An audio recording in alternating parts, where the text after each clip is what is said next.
मैं रोहित आपका स्वागत करता हूँ आपके लर्निंग प्लेटफॉर्म से। टाइम पे हम लोग पढ़ रहे थे भारतीय राज्य व्यवस्था। भारतीय राज्य व्यवस्था में हमारा टॉपिक चल रहा था मौलिक अधिकार। मौलिक अधिकार को हम लोगों ने पढ़ लिया था। आज हम उसके आगे कंटिन्यू करेंगे। आज हम लोग पढ़ेंगे पार्ट 4 को, जिसमें बताया गया राज्य के नीति निर्देशक तत्व को।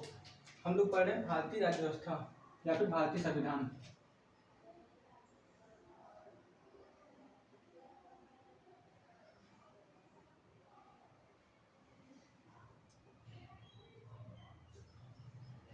इसमें हम लोग पढ़ेंगे आज पार्ट 4 को। क्या पढ़ेंगे? पार्ट 4।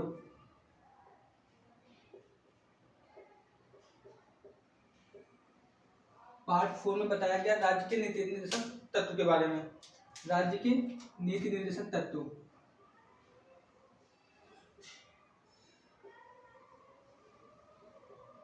नीति निर्देशक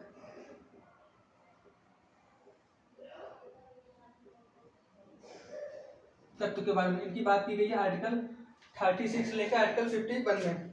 आर्टिकल 36 लेकर आर्टिकल 51 में नीति निर्देशक तत्वों को बताया गया है।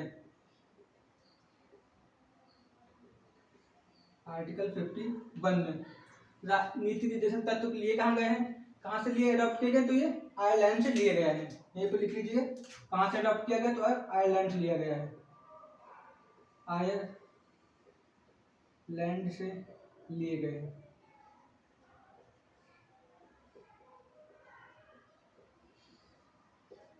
राज्य के नीति निर्देशक तत्व आयरलैंड से लिए गए हैं। उद्देश्य क्या है? क्या उद्देश्य है राज्य के नीति निर्देशक तत्व को लेने का? तो ये कल्याणकारी राज्य के बारे में बताता है। क्या उद्देश्य है? कल्याणकारी राज्य का निर्माण।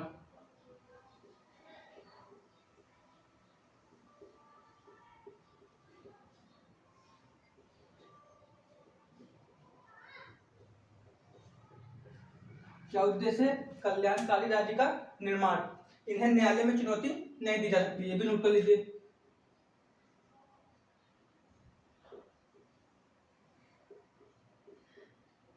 न्यायालय में चुनौती नहीं दी जा सकती है।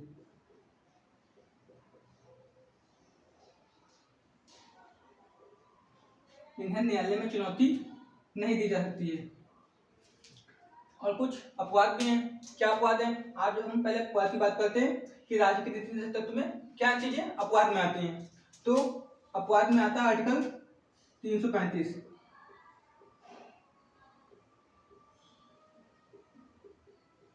आर्टिकल 335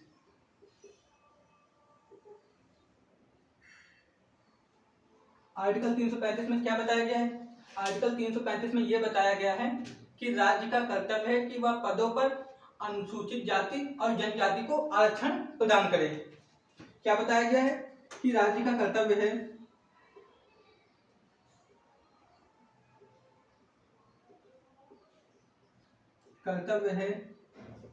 कि वह पदों पर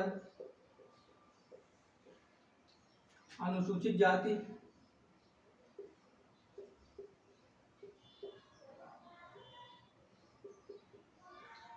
एवं अनुसूचित जनजाति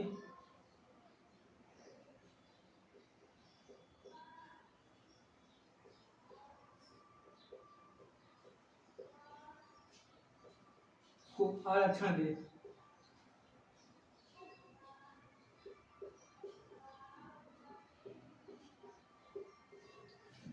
ये बताया गया है। ये अपवाद में आता है आर्टिकल 335।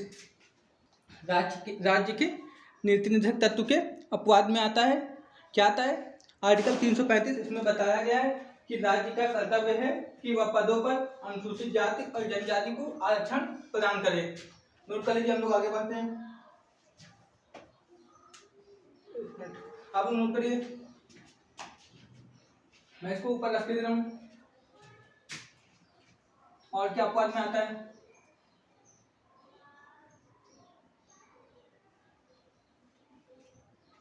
आर्टिकल 350 का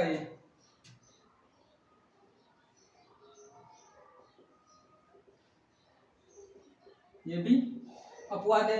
इसमें क्या बताया गया? आर्टिकल 350 के में बताया गया है कि राज्य का कर्तव्य है कि वह प्रारंभिक शिक्षा स्थानीय भाषा में दे। राज्य का ये कर्तव्य बनता है कि जो प्रारंभिक शिक्षा होती है उसको वहाँ की स्थानीय भाषा में देना चाहिए। राज्य का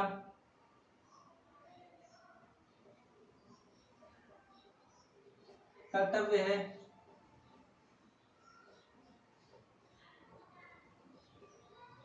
वह प्रारंभिक शिक्षा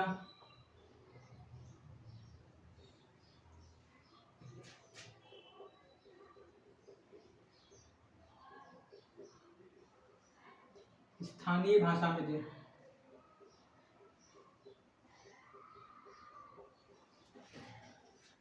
और क्या अपवाद है? और एक अपवाद है आर्टिकल 351।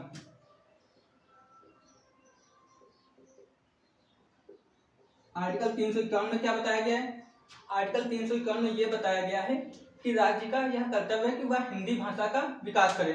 क्या है? कि राज्य का कर्तव्य है कि वो हिंदी भाषा का विकास करे। राज्य का कर्तव्य है कि वह हिंदी भाषा का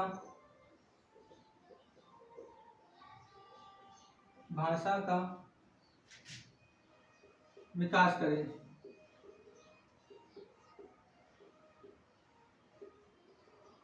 ये थे अपवाद जो पार्ट 4 में राज्य के नीति निर्धारक तत्व के अंतर्गत आते हैं। पहला अपवाद कौन सा? आर्टिकल 335, जिसके तहत राज्य का कर्तव्य है कि वह पदों पर अनुसूचित जाति और जनजाति को आरक्षण प्रदान करे। दूसरा अपवाद क्या है? आर्टिकल 350 का ए, जिसके तहत राज्य का कर्तव्य बनाया गया है कि वह प्रारंभिक शिक्षा स्थानीय भाषा में दे।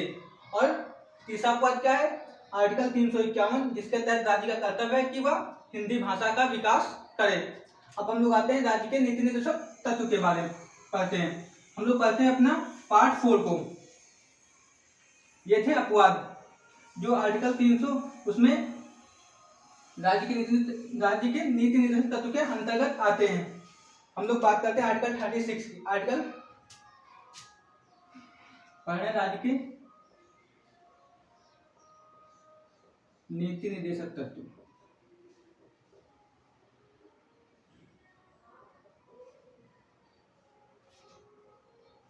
बताया गया आर्टिकल 36 से 51 में। आर्टिकल 36 से 51 में तो आर्टिकल 36 में क्या बताया गया है? आर्टिकल 36 में बताया गया है नीति निर्देशक तत्व की परिभाषा के बारे में। राज्य के नीति निर्देशक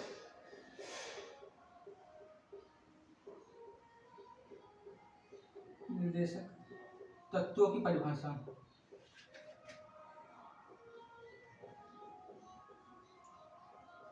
परिभाषा किसके बारे में है? तो परिभाषा है कल्याणकारी राज्य के निर्माण के बारे में। क्या है परिभाषा? कल्याणकारी राज्य के निर्माण के बारे में। कल्याणकारी राज्य के निर्माण के बारे में। राज्य के कल्याणकारी निर्माण के बारे में हम लोग आते हैं आर्टिकल 37।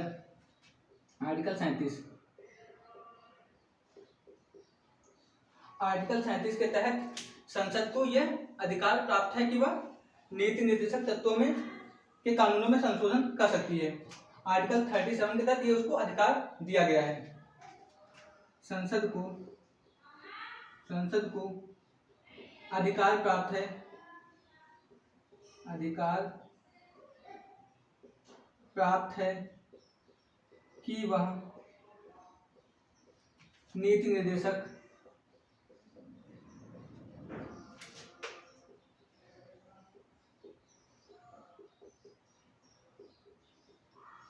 तत्वों के कानूनों में संशोधन कर सकती है।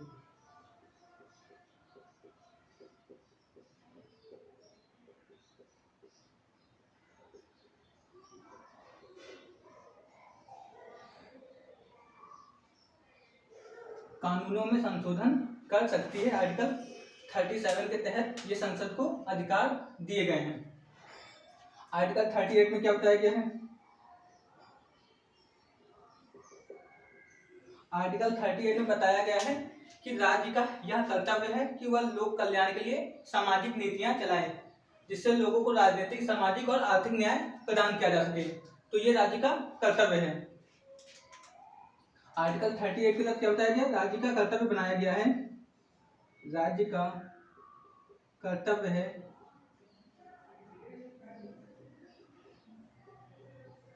वह लोक कल्याण के लिए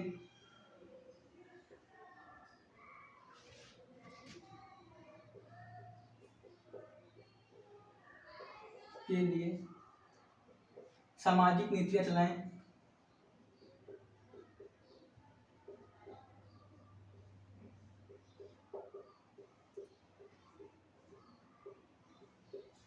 ताकि लोगों को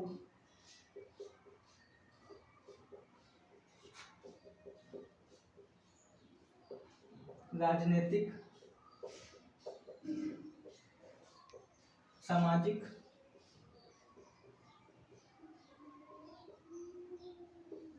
एवं आर्थिक न्याय प्रदान किया जा सके।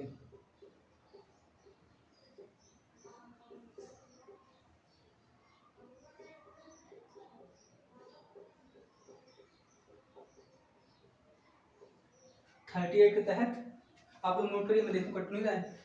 आर्टिकल 38 के तहत राज्य का यह कर्तव्य बनाया गया है कि वह लोक कल्याण के लिए सामाजिक नीतियां चलाएं ताकि लोगों को राजनीतिक, सामाजिक और आर्थिक न्याय प्रदान किया जा सके। इसी के तहत राज्य का यह कर्तव्य बनाया गया है कि राज्य में आय की असमानताएं जो होती हैं उनको कम करें। मैं ऊपर रख दे रहा हूँ। इसके तहत जो पॉइंट दिए गए हैं वो कौन कौन से पॉइंट हैं?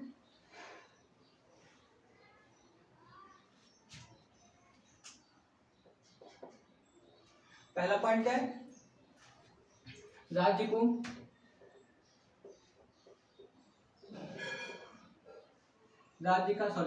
का कर्तव्य है कि वह आय की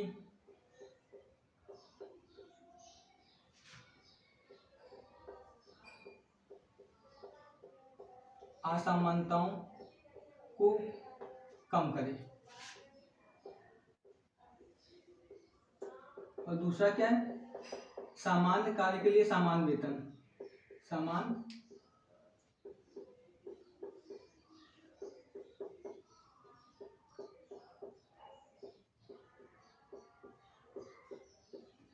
ऐसा ना हो कि दो लोग एक ही काम कर रहे हैं, उनको दो तरह का वेतन दिया जा रहा है। इसलिए ये राज्य का कर्तव्य बनाया गया है कि अगर कोई सामान्य कार्य कर रहा है तो उसको सामान्य वेतन देना चाहिए। नोट कर लीजिए। हम लोग आते हैं आर्टिकल 39 में। आर्टिकल 39 के तहत बताया गया है पुरुषों और महिलाओं के बीच वेतन को लेकर कोई भेदभाव नहीं होना चाहिए। आर्टिकल 39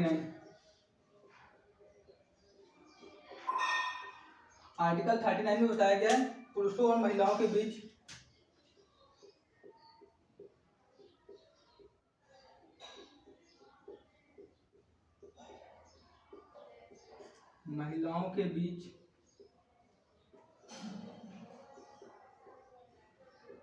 वेतन को लेकर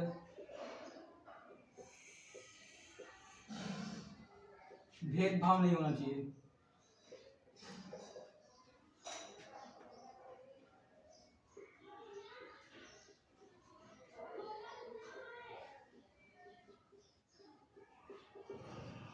आर्टिकल 39 में बताया गया है पुरुषों और महिलाओं के बीच वेतन को लेकर कोई भेदभाव नहीं होना चाहिए।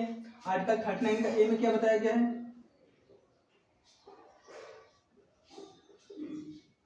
निःशुल्क विधिक सहायता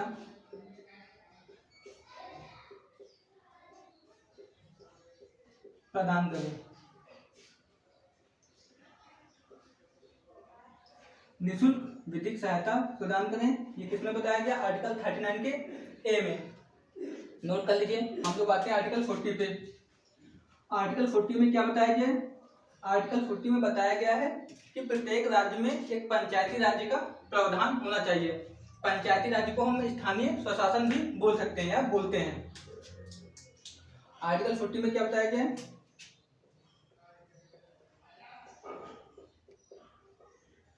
प्रत्येक राज्य में पंचायती राज्य का प्रावधान होना चाहिए।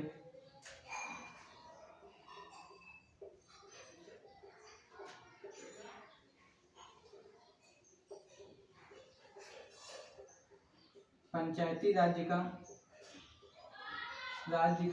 प्रावधान होना चाहिए।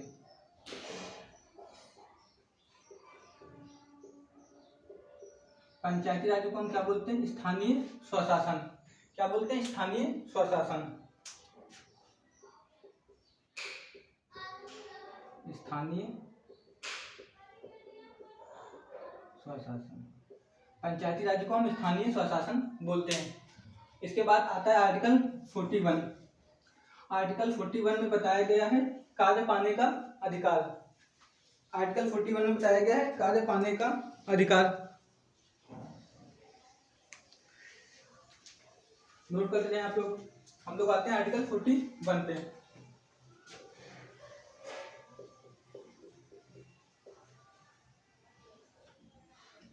क्या बताया गया है? कार्य पाने का अधिकार।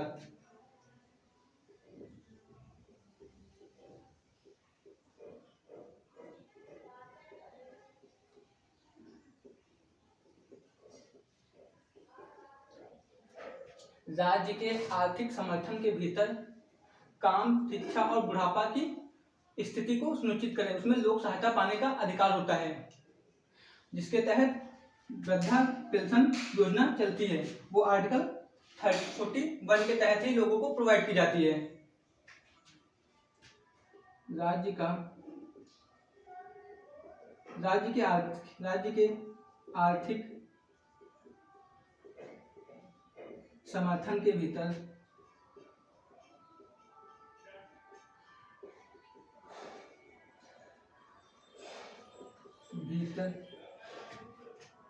कार्य, शिक्षा व बुढ़ापा में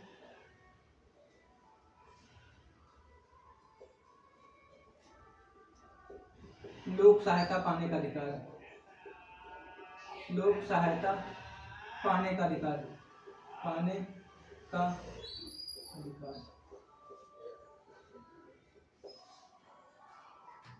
आर्टिकल 41 में बताया गया है कार्य पाने का अधिकार, जिसके तहत राज्य के आर्थिक समर्थन के भीतर कार्य, शिक्षा और बुढ़ापा में लोक सहायता पाने का अधिकार है हमें।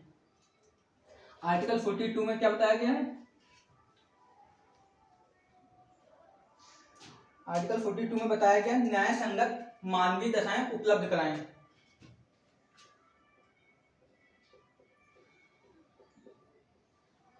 मैं इसको भी रखिए दे रहा हूं, बता। आर्टिकल 42 में बताया गया न्याय संगत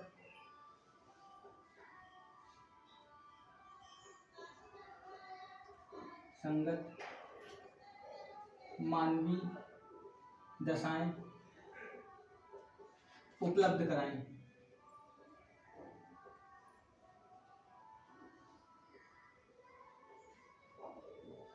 न्याय संगत मानवीय दशाएं उपलब्ध कराएं। इसी के तहत प्रसूति सेवा भी प्रदान करें महिलाओं को।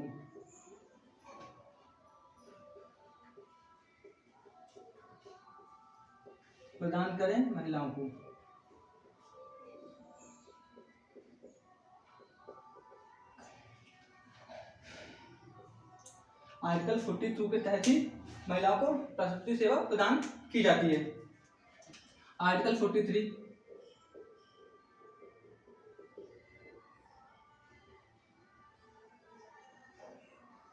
न्यूनतम मजदूरी, शिफ्ट व जीवन स्तर सुनिश्चित करें। न्यूनतम मजदूरी, शिफ्ट व अवकाश सुनिश्चित करें। न्यूनतम मजदूरी,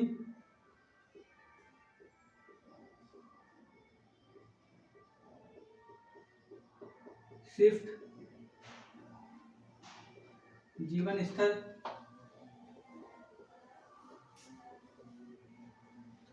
व अवकाश सुनिश्चित करें।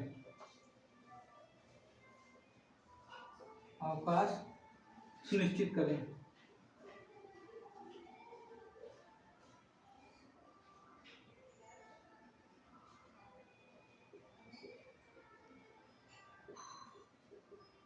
आर्टिकल 43 में बताया गया है न्यूनतम मजदूरी, जीवन स्तर, अवकाश, शिफ्ट, जीवन स्तर व अवकाश सुनिश्चित करें।